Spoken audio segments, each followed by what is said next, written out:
Hello, Mr. Holdsworth. Thank you so much for taking the time today. Maybe you'd like to introduce yourself first for the members in the audience who maybe don't know you yet. Sure. Well, and nice to meet you, Elizabeth. Thanks for taking the time to interview me.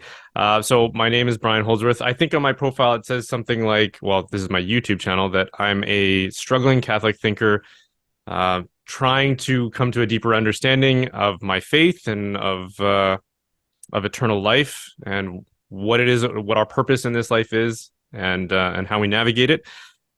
So that's what I'm trying to do. I'm just doing it out loud on YouTube because I have a background in media and graphic design and a lot of the trademarks of what a person would need to know in order to be, I suppose, successful in the digital landscape. And so I started producing content in that way in the hopes that I would be able to attract clients, because that's what I do professionally is media and branding and that kind of thing. And I was hoping to attract more Catholic clients that would be interested in doing online apostolates, like in the word on fire sort of genre. And then my own channel just started to grow somewhat unexpectedly. And so ever since then, I've been taking that a little bit more seriously and producing content at least weekly on YouTube, and then I try to share it on other social media platforms as well. And so now I've become something of a public voice within the church. Thank you. I've seen that you've spoken about parenthood and being a father on your channel a couple times, which is one of Hmm. the reasons why I wanted to talk to you about being a father and a Catholic husband. And so my first question for you would be, is there anything you wish you knew about marriage, about being a husband and father before you got married? Hmm. Well, I would say maybe two things come to mind. One that's more specific advice I would give myself, and then a piece of advice that I think has more broad interests and uh, would just be applicable to a larger audience. The first thing I would say about the advice I'd give to myself is that, and this is specific to men as well, so forgive me for that, but I would say that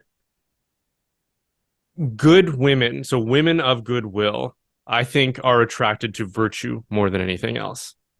Um, and this is important because we spend a lot of time, especially when we're single, trying to cultivate a public image. We're trying to make ourselves appear a certain way. We're trying to attract the opposite sex. And we put a lot of effort into that, if we're being honest about it, or we should be putting a lot of effort into it. It's important to try to attract a spouse. But how much effort are we putting into virtue?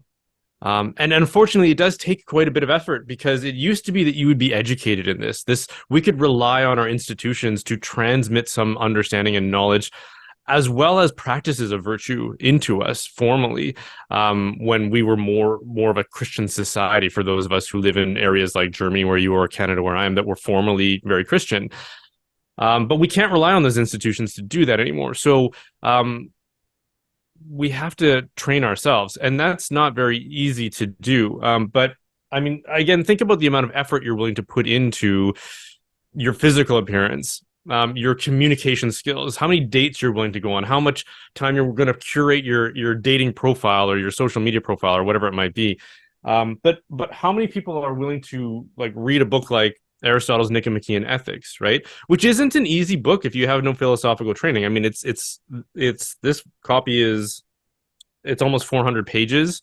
The translation is a bit strained. It's not sort of a casual read, and the concepts are very foreign to us. That for those of us who haven't been reading philosophy, and especially ethical philosophy. But nonetheless, I think it's an effort we should put into it. Because all of those other things, while they might help, I think they're really secondary, especially for us men to consider. And this is something that I've learned throughout my marriage, is that my wife has been most responsive to me in a positive way when she detects virtue in me. And I mean, I could get into a lot of specifics about that, but we don't want to dwell on this one question for too long.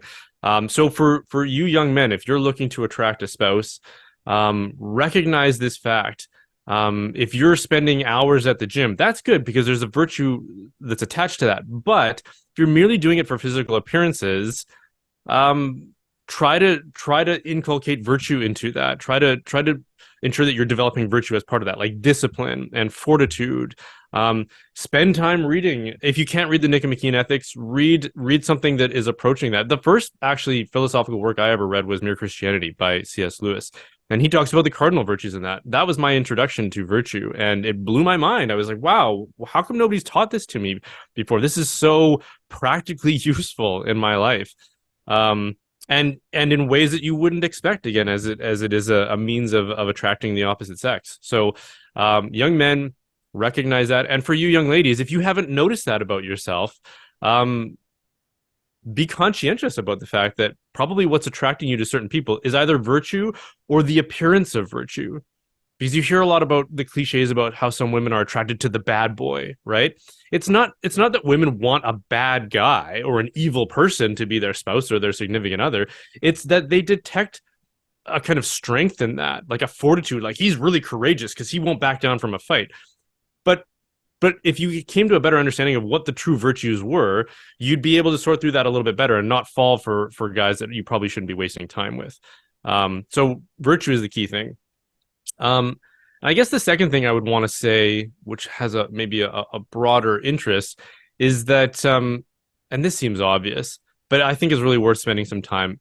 The fact that it's so obvious makes it probably easy to overlook, but marriage is not about you.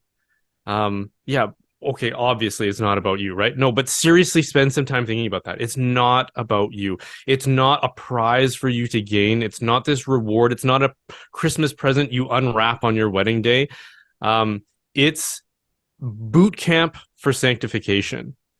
It's the experience of forgiving the faults of another over and over and over again. It's the experience of being contrite for your own faults over and over and over again and saying, I'm sorry over and over again.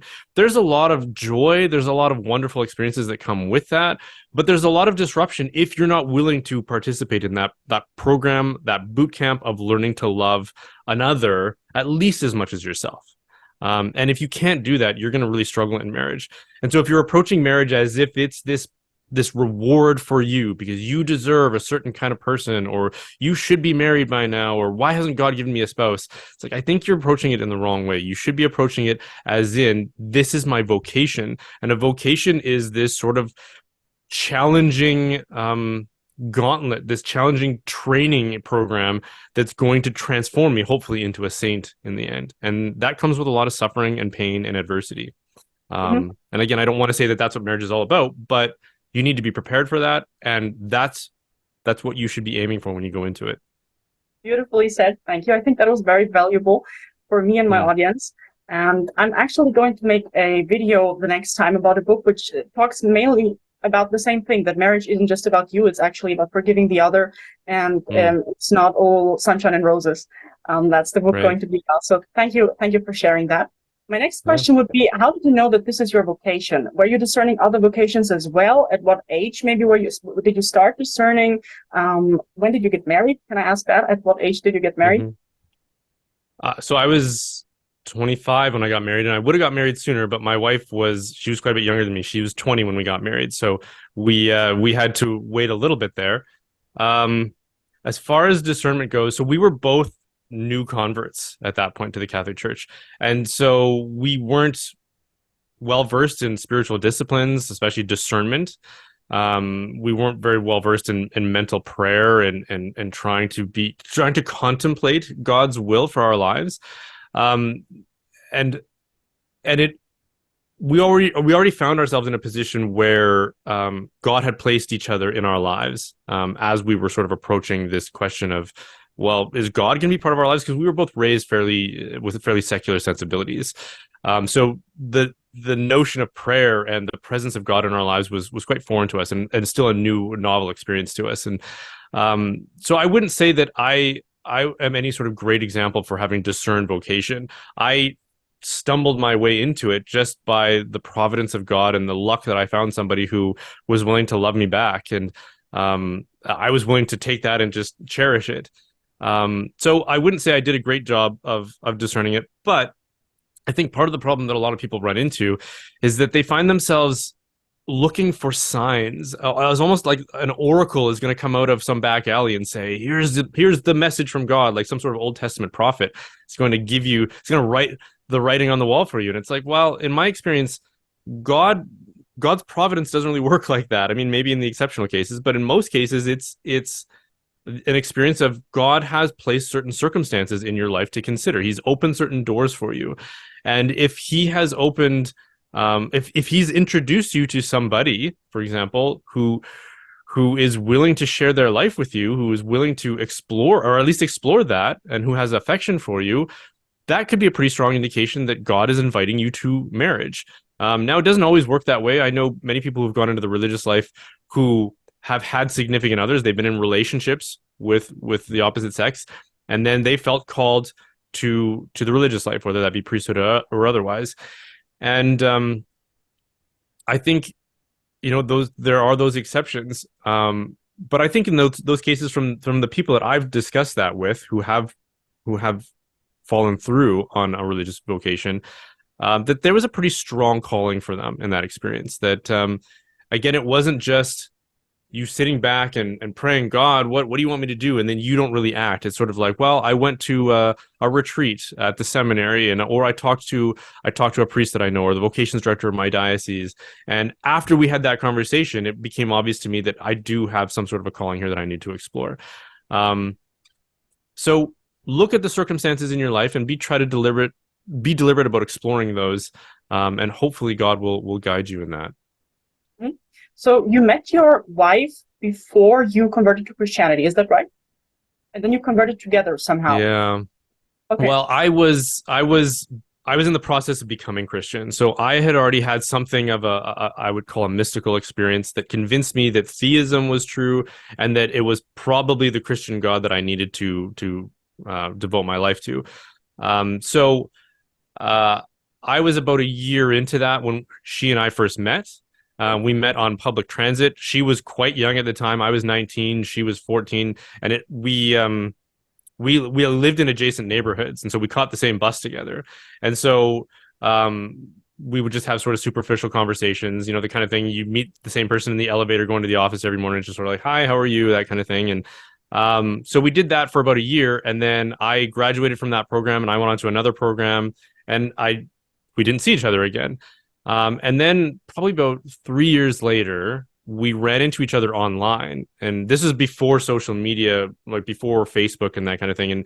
And there was what used to be called, I think it was MSN groups or something like that. And they were kind of localized. So I live in a sort of a suburban city attached to a larger metropolitan city. But that small suburban city, it had groups, not very many people. And we ran into each other there. And so we're sort of like, oh, yeah, you're that person from the bus. And so we kept in contact a little bit just digitally for a while after that, until we eventually spent time together in person.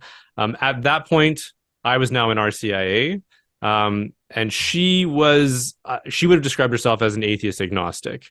But the thing so we were kind of friends at that point.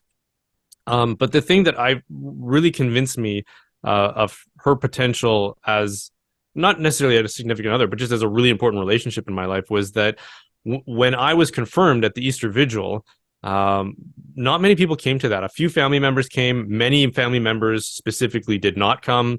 None of my friends came. I lost most of my friends in that process, but she came for some reason. And it was quite the step for her because she was going through a lot of social anxiety. She was going through a lot of transitions at this point in her life and kind of moving away from bad friendships and bad relationships. And the idea of going to a Catholic mass was pretty intimidating for her, let alone the Easter Vigil, which is like 3 hours long. But she came, and that was just so touching to me, that when so many people were kind of abandoning like lifelong friendships that I'd had with these people since I was like in diapers in some cases, she was the one who challenged herself and took the risk to come and support me in that. And so from then on, we really grew a lot closer in our friendship, and then what became more of a romantic relationship. And she was very curious about my faith because she didn't know many young people that had taken a serious interest in faith. And I was an obnoxious convert. I was somebody who wanted to get into debates with anybody who would be willing. But for some reason, God's grace prevailed in that relationship, and prevented me from overdoing it. And so she would ask me questions, and I had enough composure to just simply respond to those questions, but also to invite her that if she was really curious about God, to do what I did, which was to sort of throw your distress signal out into the universe and see if a message comes back. Ask God if he's there, and if he is, and if he's the God I believe he is, he'll respond to you. And so I just kept saying that to her. And then one day she did do that, and she did have something of a miraculous experience herself. And she didn't tell me right away either. It was sometime later when I had asked her. I was like, "So, where are you on that whole God question? You haven't talked to me about it in a little while." And she said, "Oh, yeah, no, I believe in God now." And I was like, "What?" And so she relayed the experience to me, and it was beautiful. And I was like, "Okay, well, where do we go from here?" And so we started exploring ecclesiastical communities. I was confirmed at this point, so I was Catholic, but I was also still somewhat attached to some Protestant communities that I had been going to prior to that. Especially because there weren't very many young people at the Catholic Church I was going to. But this one evangelical church I used to go to, there was about 1,000 young adults who would go there on a weekly basis. And so I would kind of go into that community anonymously. I didn't invest myself too much, but I just liked being in that atmosphere among other young adults. And I liked the preaching that was directed towards us culturally. And it was what they call seeker oriented, where they really try to cater to people who aren't Christian, who might be asking some of those deep questions. And so I thought, well, this might be a good place to start. And so I would go to mass, and she would sometimes come to mass with me, and then we would go to this other evangelical church just to give her opportunities to discern and to pray and to be familiar with something of an ecclesiastical context. And but of course, we would then have theological discussions about some of the things we heard, and she became convinced that Catholicism was true shortly after, and then she went into RCIA, and it was during RCIA for her that we got engaged, and then married about a year later. Beautiful story. Thank you for sharing that. I didn't know that. Did you tell that story on the internet before? I don't think I have. No. Yeah. So It's not. this is an exclusive on your channel. Mhm. I'm really happy about that. And my next question would be, in your opinion, what does it mean to be a good Catholic husband and a good Catholic father? Because you've been married now for like 15 years or something like that, and you have 7 children. Yeah. Which, if that's that's the most updated information. So, and since there are few channels or people that talk about that, I wanted to ask you, because there are channels dedicated to Catholic motherhood, but hardly anyone talks about being a Catholic father and Catholic husband. Yeah. Well, I would return back to virtue again. I don't think you can figure out how to be a good person just on your own. I mean, there are Aristotle is one of the greatest thinkers that has ever lived, right? St. Thomas Aquinas is one of the greatest thinkers that have ever lived. Plato, I'd throw in that category as well.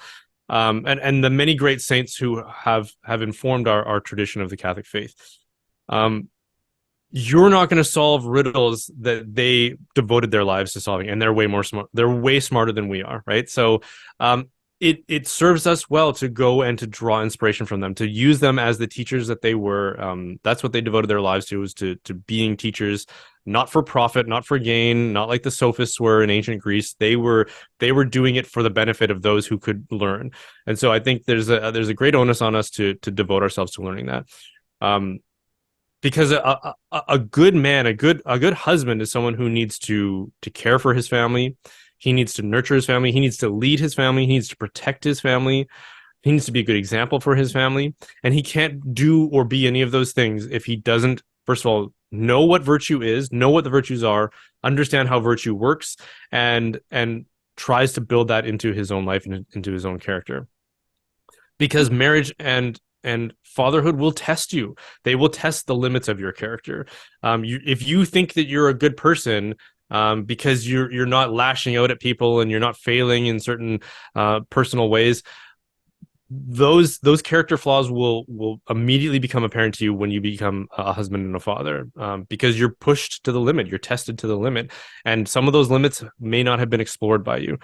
So dedicate yourself to virtue, learn about it and practice it, and when you fail at it, repent and start again.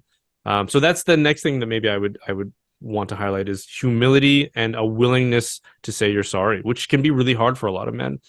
um I humility isn't something that comes very natural to me, and so but it's something that has always been very attractive to me. Like when I've read great texts about humility, I think again returning to C.S. Lewis's Mere Christianity, when he talks about humility and pride, man, that just struck such a deep chord in my soul, and I thought, well, I'm not this humble person that he describes, but boy, do I really want to be. And so aim for that and understand that you're probably also not going to easily solve whatever character flaws exist. And so you need to be a person of prayer as well, because grace is the thing that actually transforms us, that fixes and heals all of the problems that might exist within our character. So humility, willingness to say you're sorry, devotion to prayer, and a willingness to admit that, you know, we are weak, we are frail in our human nature, and that it is God who is strong. It is our Lord Jesus who is strong in his incarnational presence and his ability to transform our human nature. He's the one who can fix us and give us the traits and the strengths that we need to be the kind of husband that will inspire our children, inspire our wives to love us back. So be in the habit of saying you're sorry and being willing to say you're sorry, even to your children. There are lots of times where I will do an examination of conscience at the end of the day and say to myself, boy, I handled that situation incorrectly, and I will go and tell them that I'm sorry. We teach our kids when they do something wrong, they have to apologize to the person and deliberately ask for their forgiveness. Like, I'm sorry, will you please forgive me? And then they have to say, yes, I forgive you. So I will go and rehearse that with my children sometimes. I'm sorry I was angry with you, or I'm sorry I was ignoring you. Will you please forgive me? And that's really the reaction you get out of your children when you do that, especially young children, because you're in a position where you don't really have to do that. You're the big adult authority, and I could just refuse to do that. But when you do that, it really touches them in a profound way, I find, because they're now the big person who can say, yes, I forgive you. And I think that really that inspires affection and a deep understanding in your relationship with them. So I don't know, that maybe I'll leave it there. Sure. I think I totally agree. I think it also leaves a good example for your children. If they see that you forgive, then they see that the big adult parents also do that. So maybe they're inspired to do the same with others. My last question would be, what advice do you have for single Catholics who are discerning their vocation, and specifically to single people who really desire to get married but who can't find a spouse? Yeah, well, I would return to virtue. Marriage isn't this reward that you are entitled to. You should be training for the prospect of getting married. So work on yourself as much as possible, and pray for it. God might be hesitating to set you up with somebody because you might just make a huge mess of it until you get some of the formation that you might need. But if you do that, if you go to those lengths and you rely on him for his grace to help you get there, then he might be just desperately waiting to set you up with somebody. And so I'd say approach it in that way, with humility and cooperation with God's grace. But also, it seems to me that there are a lot of people who are very reluctant to explore the options that exist. And this isn't everybody, but for the people who might be in this situation, maybe God has placed a person in your life that you're, for whatever reason, hesitating about.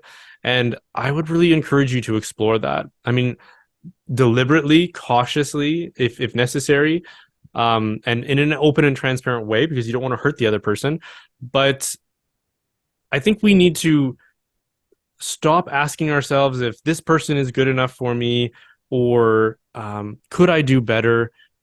ask yourself, like, does Jesus think he can do better than this person?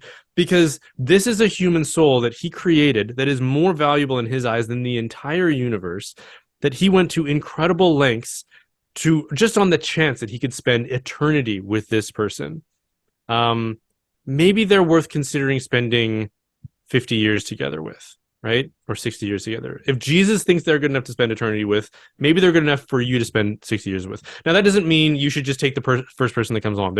You don't want to just get married to anybody, but there is another side to that where I think people can have these categories and these lists of that they think that they're entitled to or that their spouse has to have. And my experience of getting married was a big surprise. I never would have expected that young lady that rode the bus with me would one day become my wife. We often joke about that. Like, could you imagine? Wouldn't it be funny to go back and watch one of those scenes where we were just sort of like greeting each other at the bus stop and what do you think the reaction would be if you could say to either of those two young people, "Hey, that's your wife. That's your future wife right there." You know, like it's incredibly surprising, and I think God will use the unexpected in remarkable ways. That's much of salvation history is characterized in that way. Unremarkable, unlikely people doing remarkable things, and vocation is God's design for us to become remarkable. And so don't expect it to be obvious and clear all the time. He might be ready to surprise you in ways, and so I'd say be open and don't insist on things being just the way that you expect them to be all the time. Thank you. Thank you for this incredibly insightful conversation, and thank you for your thoughtful responses. I think my audience and me, we learned a lot, and maybe we'll see each other again. Bye. Sure, sounds good. Bye.